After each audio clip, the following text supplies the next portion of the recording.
Hello and welcome back to Transfer Hub and Up the Villa podcast. If you are new to our channel, subscribe, drop this video a like and get involved in the comment section down below. So we'll start off with all the transfer rumours and then we'll go on to a little bit special towards the end of the episode. So stay tuned for that as well then. So bit of news coming out of Aston Villa. We'll start off with one of the big rumours which has been with Aston Villa for the last few seasons. Greg Evans of The Athletic has tweeted that Aston Villa are now out of the race to sign Yves Bissouma. So that one looks like it's completely gone away and we've turned our attention elsewhere. He's also said that we are not going to be signing any more centre-backs in this window as things stand. So again, looks like we are happy with what we are doing in that area at the minute as well. But another big rumour is that Aston Villa are lining up a move for FC Nantes left-back Quentin Merlin. What a name. I mean, Merlin ventures down the left. It does sound good, doesn't it? But last few episodes ago, we did an episode about another left-back potentially coming into Aston Villa. So it looks like it is an area in which Aston Villa are looking to make some moves in this transfer window, because we do look a little bit light without if Luca Dean did get injured. So a little bit about him. It was his first standout season. He started 21 of 28 games. So it was his breakthrough first season. He can play in a 4 or a 5 at the back, and he's played for France at youth levels. He's a forward-thinking left-back with brilliant passing style, with a calmness in possession, perfect for the Premier League. So let's just get on the screen now some of his stats. You don't want to see that just yet. But yes, so 20 years of age, left-footed, player market value 1.3 million. I reckon you'd be looking at around 15-ish million pounds. He has a SofaScore rating of 6.99, which is just under what I like to see of an average 7 rating across the board. He's been with the Nantes Academy throughout his career. He loves the left-hand side, obviously. He's forward-thinking. He loves the tackle. He's tenacious. He's very zippy, really lively, bombs around the pitch. And I was interested to see how he got on against PSG, and he got on with top-end 7 rating as well in that game. So when he came up against top opposition, he really flourished in that game as well. So I did really want to have a look at what his rating was in that game as well. Some of his stats from this season then: 3 assists, accuracy per game, 81%. And that's what I was saying about his passing. In his own half, 87%, opposition half, 68%. And this is what I like to see. Successful dribbles, 62%. Total duels, 150. Ground duel, 156. So I'm really liking what I'm seeing here. It really looks like we're going after young, hungry players in this window now. So, Justin, what are you saying? It's an interesting one. It's another pointing towards, a backup left back for Luca Dean, as you say. A young kid, 20 years old. We've seen lots of players come through our academy at 19, 20, and they look the business and they just don't ever fulfil that potential. So it's a difficult one signing a player of that age, but you have to trust, our scouting expert, the manager, the Don Lang, really. His current manager is Ramon Domenech, who's an ex sort of French national manager, took him to runners up at the World Cup, I think. So he obviously knows a player and he trusted him to blood him this season, and he's done really well for him. So, yeah, it's an interesting one. I don't know if I'd overpay for him, because you are buying potential. But if they feel it's a good acquisition, somebody that can come in and, I want somebody that can come in and will slot in if Luca Dean is out. I don't. I know it's been greedy, and I don't think we're going to get a player of Luca Dean's quality to just sit on the bench. So you have to take a punt at some point. But yeah, I think overall we are going to go and get a younger, up-and-coming left-back. We've been linked with 5 or 6 now. I think that Aaron Hickey was one of the first ones, wasn't he? And that seems to have gone quiet. So yeah, there's another in the long line of left-back potential backups. So it'd be interesting ultimately to see which way they go. But yeah, I agree as well with the great. I think that's probably sensible now to not overload us with any more centre halves and keep what we've got. And maybe, it'd be interesting now what they do with the midfield if they're not going to go with Basuma. So interesting times. And Ryan, do you think left back's an area in which we're really targeting then? Oh, I think so, because there's a bit of a consistency and continuity of who we're being linked with. The attributes that Hickey's showing, Gomez is showing, and so is Merlin. They're progressive, they're forward thinking, they're attacking. They're providing assists. Gomez's assist stats this season are unreal. 11 assists, was it, from left back? Crazy. Yeah. So you can see the type of player that we want to integrate into that side, and it will fit Gerrard's system. I don't personally see it as looking for a backup for Luca Dean. It's about creating competition now in our squad. Yeah, Gerrard wants two. Exactly, Gerrard wants 2 players for each position. So, Merlin coming in, French connection there alongside Luca Dean, can really learn off each other. And that's what we want. We want to be pushing. This young kid who comes in wants to be pushing Luca Dean all the way, wants his jersey, wants to be obsessed with getting Luca Dean's jersey. And that's what I want to see. And I think that's what Gerrard wants to bring in. Look how well Buendia played. I know he got dropped and we all wanted him back in, but he produced some of his best football when he had that competition against Coutinho, trying to get back into the team. And I think that's the type of atmosphere he wants to build in his squad. It's difficult because we haven't got European football to satisfy everybody's game time, but we've got cup competitions that we want to take seriously. And if we are looking at bringing 20, 21-year-olds in, we took the Papa John's Trophy very seriously last season. And, there's opportunity for game time there and, just keep them fit, keep them ready, keep them chomping at the bit. And, I feel like that is the ilk of player that we're after, and it's good to see it. The French league, it's inferior to the Premier League. If you look at Gilbert's stats, he's very similar, but we're talking about a 20-year-old kid here that you can mould and really, really fit him into the system. So I'm looking optimistic at all these links. It looks like Hickey's gone away from us. Too expensive. Basuma, too expensive. So we won't be held to ransom. There's backup plans in now. We've always got a backup plan, and I think we're scouting that market hard, I think. And I think about the French league, there's a couple of gems. There's a couple of gems always in that league. And this will move me on to the next gem in that, we've already took the crown gem. Took it. Boubacar Kamara made his French debut yesterday, playing 28 minutes, 96% pass accuracy, and that is what we are going to expect in an Aston Villa shirt. 26 touches, dribbled past no times, 1 interception, 2 recoveries, and dispossessed zilch. So, Justin, I'm really excited about Kamara. Yeah, I mean, this is the difference between Merlin and Kamara. I mean, there's only 2 years difference, just under 2 years difference between them, but the difference in experience is night and day in it, and you're buying a ready-made player that's just starting to hit his peak really at 22. It's probably the most frightening signing I can remember Villa have ever made.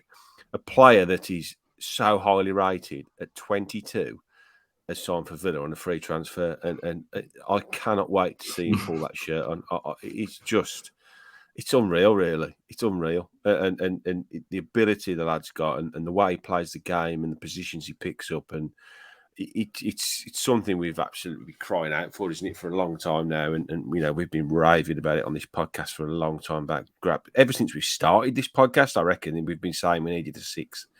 And we've got one, and we haven't just got one. We've got one of the best in Europe. So I'm absolutely buzzing for it, to be honest. Yeah, can't wait for it. It's a good point you made about experience there, because like you say, he's 22, but now he's a French international. He's just turned down Champions League football to come to us. He's played in the Champions League. He's played in the Europa League. He's played in the Conference League where they got to the semi-finals. So he is bringing a bag of experience. Well, exactly what I said. That Merlin's 20 and he's played 19 first-team games. Kamara's just turned 22 and he's played 130 times for Marseille.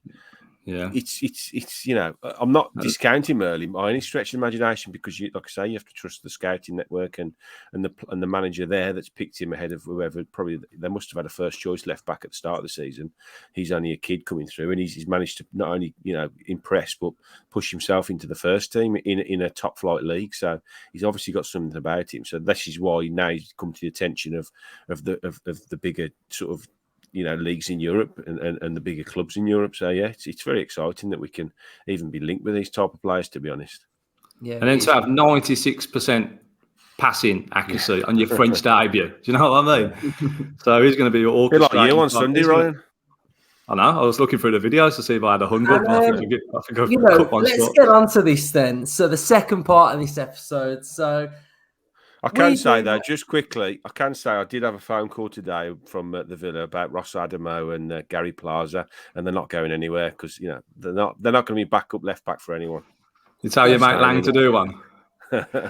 Wait till Gerard knocks on your bar door, mate. They'll be signed up and gone, wouldn't they?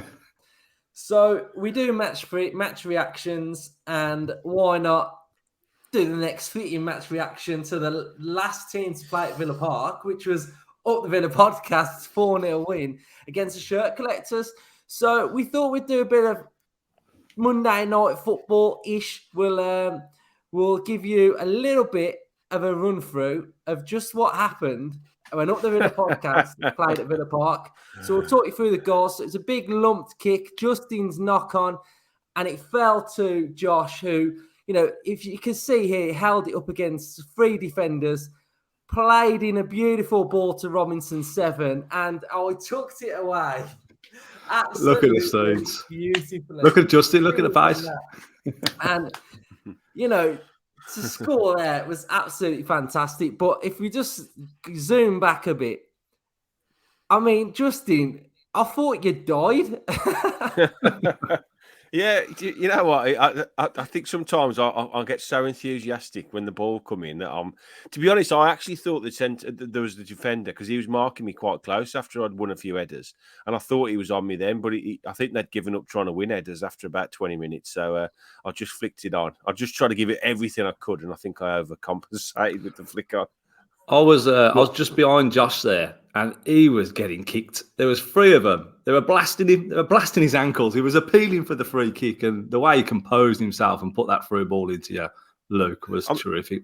Tell you what, for a bunch of lads that just got thrown together, the goals that this one and the other 3, they were so well worked. I mean, like you say, that cracking bit of skill from Josh. To be fair, I've got to give Frank some credit here because he's got a pinger of a right foot. Who said the long ball's dead, man? Who said the long ball's dead? Look at that. But it's direct, isn't it? It's yeah. And then he's done. Look at that so well to hold off the challenges, and then to have the presence of mind then to just reverse that little ball into you. And I've got to give you credit, Luke. I mean, I turned round as he turned. I got up by then.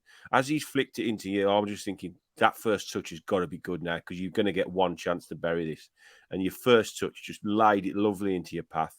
And that finish, bottom corner, always put it across the keeper, and you did it a treat. And when that net bulged, oh, God, it was such a great feeling. I think it was that moment, I've said to you both on the group chat, it was that moment when the ball hit the net at the Old End that I realised the enormity of what we were doing. Do you know just unreal. From that moment when we scored, it felt like we came to life. Yeah. We all got confident, didn't we? Which was... It became real, didn't it? Yeah. To be fair to the opposition, we was in a battle before that, weren't we? Yeah. They pressed us very well in the first 20 Give them minutes. A lot of credit, to be fair. That first 20, I was looking around thinking, this is going to be a real tight game, this is. Because they had a couple of lads in the middle of the park that really were good footballers. And they looked tidy. They were knocking it about really nice. And after, say, 20 minutes, it was looking like it was going to be a very, very, very close game. I think injuries cost them in the end. I've spoke to a couple of their lads. They had a couple of bad injuries before, and a couple of the lads just couldn't get through the game. So I think that's probably didn't help them overall. But credit to us. I think we as you'll see in a minute, we scored some cracking goals. And if you haven't watched the vlog, go and watch the vlog because it's really good as well. So we will go on to Justin's goal here then. Fair play to my brother-in-law, Andy. He took a quick free kick there into Ross, and he's got a lovely left foot. He's pinged that in. And as my old boss used to say as a kid, always be alert in the 6-yard boxes. You never know if that defender's going to miss it. The amount of times I watch Premier League football and the striker isn't on his toes, you're thinking, God, if you'd have just been alert there, you'd have had a tap in. And to be fair, it wasn't a difficult finish. I just had to make sure I got a good connection, which luckily I did. But yeah, just to turn around and see that ball at the back of the net. Unreal. You can see the 6. You can see the number 6 there on his hands on his knees there. He can't believe he's made that mistake. But yeah, you've got to be there to finish him, and I'm just over the moon. And look at Luke Robinson there, jumps straight over the top, falls over the back. I think Josh is kissing me on the head. It's just unreal, just brilliant. Let's move on to the third goal then. So go on then. Everyone that's watching this is thinking Peter Whiff, surely. Yeah, I mean, again, I think just before that, it was a decent ball into Flynn, who my nephew actually, Flynn, who's a lovely footballer, cracking little footballer he is, and he's done really well to get past the right back. And he'd had a couple of 3 chances before, hadn't he, where he'd gone for goal. But I think he was getting a bit.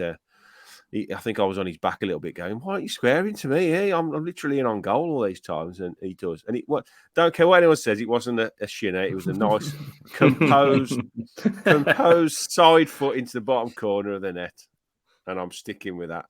Right, yeah, over the moon. Getting 1 goal was amazing, but 2. I think this last one as well. It's the little reverse back pass from Chris that I just love in this one. So have a look at this one.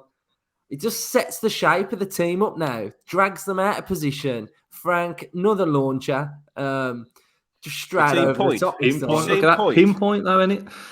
If you watch it back in a minute, you play it back in a minute. I saw him today. He came in and was talking about it, and can you pause it just as he hits it? In a sec. Ready? Come on, Gary Neville. Pause that one. Oh, you missed it. Look, go back one. Come on, Carragher. What do you want? You watch him. That's it. There's the point. He just points as if to say he sees Flynn and he thinks, right, I can ping that one out. Yeah. And he just hits a beautiful 50-yard ball, really, that is, into his feet. And he does really well. It's a great finish as well, isn't it? Composed. Yeah. All I had was because their keeper was decent as well, wasn't he? He was a good goaler. I know he's over the moon to get that goal as well. There's one bit in the game he keeps going on about when he chipped it over one of their defenders, and he hasn't been able to find it on any of the clips yet. So I've got to try and find it for him. Yeah, but it was just a class day, wasn't it? And to play there, to win, to do so well, it couldn't have been a better day, could it? No. It still feels surreal now, doesn't it? It went that perfect that it doesn't feel real. I haven't stopped thinking about. I can't get it off my head, to be honest. It's just all just ingrained everywhere. Every thought I have, it's just something about that day. It was just from the minute we stepped into that Villa Park car park and was all having the crack outside and went down the players' tunnel, and then oh my God, the changing rooms. How quality were they? Just all the build up and it's just immense. And we've worked hard in the build up, to be honest. You created that WhatsApp group. We all got to know each other, chatting on there. Everyone's personalities coming through, and then we all meet up, have a kick around on the 5-a-side, and everyone just got on because we were just all there for the same thing. We wanted the same thing out of it, and we're all massive Villa fans, and to do that and to have the game that we did. I was watching back on some of them clips, and we played some good stuff, man. We did play some good stuff. We knocked it around. We was very confident once we went a couple of goals up. But it's a pleasure to watch it back, and it was a pleasure to play with everyone. It was absolutely surreal. I couldn't ask for a better bunch of lads to play that game with, to be honest. And the real strange thing is the 40th anniversary year of the European Cup win. We had the kit, which is basically the kit that celebrated the win, which is what they brought it out for. That goal that I scored was, I'm not going to say it's, carbon copy of the Peter With goal, but it was down the left, ball in, and then into the bottom corner. And our keeper had to go off injured as well, which, it's the little things that have all got these little things on. I reckon I'm going to put it down to my Dennis Mortimer signed captain's armband. I reckon that's what did it. I reckon that's the thing that just tipped us over that made us win that game. But yeah, chuffed with everyone, all the lads I've spoken to. We've been talking ever since. I don't think we haven't stopped talking on the group, but big shout out to all of them, to be honest, to you, Per, to Flynn, Andy, Mark, Chris, Archie, Josh, Connor, Frank, Kay, the other Chris, Ross and Elliot. Just great bunch of guys. Fantastic occasion. Something we'll never forget. You often say in life, it's one of them things you'll never forget, but this is truly a life event which I will never forget. I'm never washing that shirt ever again. That's how good did the shirt? Yeah, the job that TK done on the shirts as well. All the sponsors and everything. Plus TK was there for all the five-a-sides and everything as well, wasn't he? And we couldn't have done it without an opposition either. And I know a lot of the lads on the other group, and I know a lot of them watch these podcasts and follow us on Twitter as well. And I've spoke to a few of them since, and they just loved the day as well. And Samir and Steve as well, who were the co-help, people that did a lot of the organising. We couldn't have done it without Steve really at the start. His financial input to help everybody pay was, we couldn't have done it. Literally couldn't have done it. It wouldn't have happened. So huge shout out to those two as well. But yeah, just brilliant. And to you guys as well for sharing it. Yeah, it was quality. And it was even quality just to see the podcast logo on the Villa Park big screen. Yeah, surreal. It's mental, really. But whenever we sign another new striker now, I'll just try and give him a bit of advice on, what it's like to score in front of the whole tendon. Composure you need. Bottom corner, low and hard. So if they ever need any advice, then I'm always on hand to give them some as well. So so we'll round it up there then. Thank you for watching our Transfer Hub episode. I'm sure we've got more coming as the weeks progress. Now this Villa Park game is over now, I'm going to start focusing on the summer content. So I'll come up with some cool little ideas. We'll do a few lives, we'll do various different other things apart from Transfer Hub. So stay tuned. Justin is going on holiday, so you won't see him now for about 2 weeks. How dare you, lads? Yep, sorry. I will miss it. I'll genuinely miss it. The missus won't miss me disappearing every few nights, but I will miss talking to you guys, and I'll try and catch up with you as much as I can. I'll hopefully get decent internet, so I'll be able to watch the pod over there. Hopefully, but I'll see you all in a couple of weeks. Have a nice time, and up the Villa. What the Villa.